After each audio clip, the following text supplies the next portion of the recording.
Put your dick away, Walter. Male pregnancy is a weird thing, especially in media. I mean, in real life, it's not too abnormal anymore with the rising amount of trans men getting pregnant. I don't know why. Pregnancy is a pretty horrifying thing, but if you want kids, you want kids. Go for it. It's not my problem. But it gets weirder when you consider how many times conservatives, known conservatives, write mpreg into their stories. First things first, I am the furthest thing from a conservative. I'm more like a left-leaning libertarian, but I really hate a lot of conservative and alt-right values. To me, they're quite stupid, idiotic, to the point where if I hear one, I just sit down and think, did this person drop out of school at the first grade? And of course, people will argue against conservative, abortion, pro-life shit. And some people have made really good dialogue on that type of stuff in pretty interesting ways, such as The Yellow Wallpaper, good book, or The Handmaid's Tale. I've never read that, but I've heard it's a good book and a good Netflix series. But as the world evolves alongside the internet, some of those arguments get weird, to the point where they recycle niche fetishes into allegories of misogyny and mistreatment of the working and pregnant women by making the men pregnant. Enter Impreg in Omegaverse. Basically taking biological men and either chucking out biology or adding to it by giving them, fictional sexes where men have pseudo-wombs or give birth through their butts and outdated wolfpack structures is very weird. And in fact, one of the earliest instances of Mpreg in fanfiction was in fact a Star Wars fanfiction. So Dad, if you're watching, and I know you watch my videos, good luck trying to sleep with that information. But there's also been more dramatic social commentary uses of Mpreg, such as the Japanese drama He's Pregnant, where it delves into the life of a businessman who unexpectedly gets pregnant and has to grapple with that, whether or not he's going to keep the baby while trying to work on his career. I don't know if it's good. I don't watch TV. I just know it's got a very low rating on IMDb. And I just watched the trailer when it first came out, and interesting. Anyway, Butch Hartman is a cartoonist known for making Fairly Odd Parents and being a bigot on Twitter, go figure. But Tara was not the original Timmy Turner. The original actress was Mary Kay Bergman, who sadly passed away. But that was probably your fault. No. Okay, but why though? He's also a conservative Christian. Conservative Christian. I also spelled Christian wrong in the script. Go figure. So why did he write Mpreg into the canon of his magnum opus of a kid's show? In the special Fairly Odd Baby, Timmy sees his Fairly Odd boy Cosmo and Wanda wanting a kid.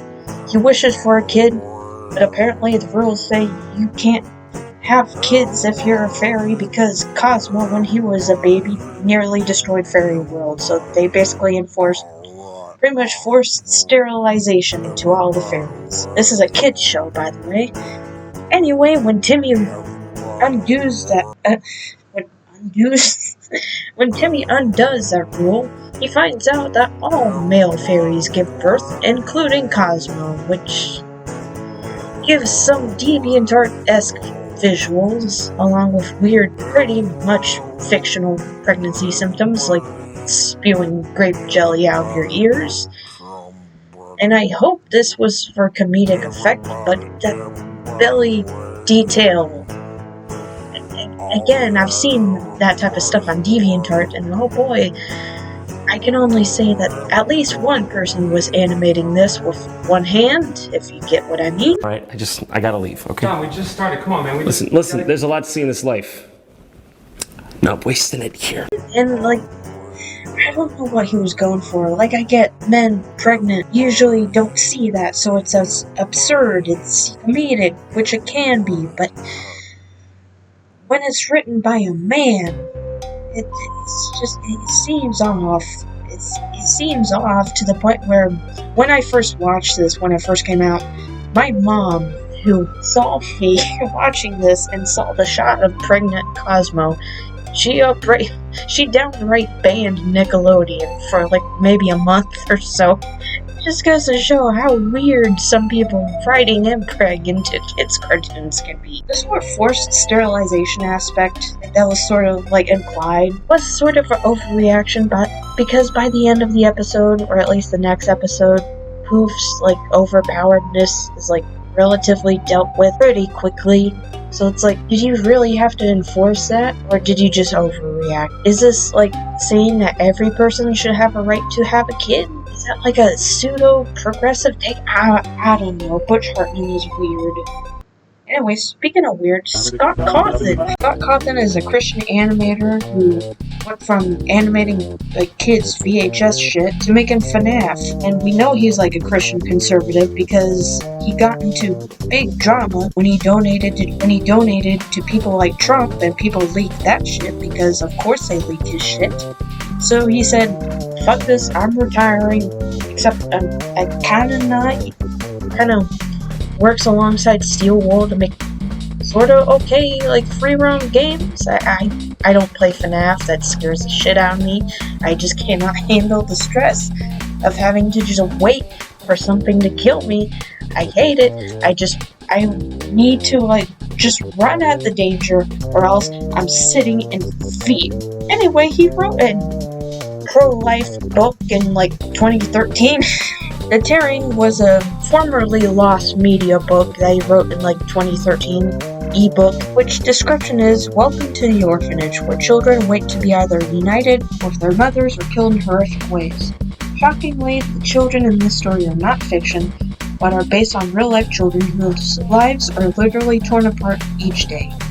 The readers come to know these children and suffer with them, confronting the reader on the gruesome reality and horror of abortion. Yeah, he's a conservative and pro-lifer, which, yeah, I mean, y'all can have your own beliefs, but when you start dictating what somebody can and can't do with their body, it's kind of gets into icky territory, my guy. And then he later go on to write, I can only sum up as furry impreg fan fiction marketed to kids. During the main run of the FNAF games, Scott Cawthon released a few books based on the FNAF series, which, I mean, are just like shitty Goosebumps ripoffs for the fatherless born too late to become Hot Topic dwellers. It was like an anthology horror series, and one of these stories was called In the Flesh, detailing the life of a pathetic, sexist incel of a programmer, Matt. Music Man! He fumbles every bad bitch he can force to spend an afternoon with him,